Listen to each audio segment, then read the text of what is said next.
Hello বন্ধুরা, আজ আমি খুব খুশি। আর আমার খুশির কারণ হচ্ছে আমার সোনা বাবা। এটা হচ্ছে আমার বড় বাবা। তো আমি আজকে খুবই খুশি ওর জন্য, কারণ হচ্ছে ও খুব সুন্দর রেজাল্ট করেছে, খুবই সুন্দর রেজাল্ট করেছে।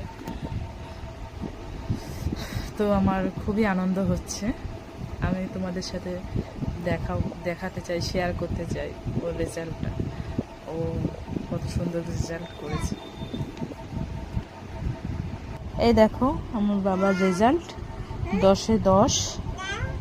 এটা হচ্ছে ওর অঙ্ক। আর এই যে 10-এ 10, এটা হচ্ছে ইংলিশ। এই হচ্ছে 10-এ 10 বাংলা। তো ও ক্লাস 1-এ পড়ে।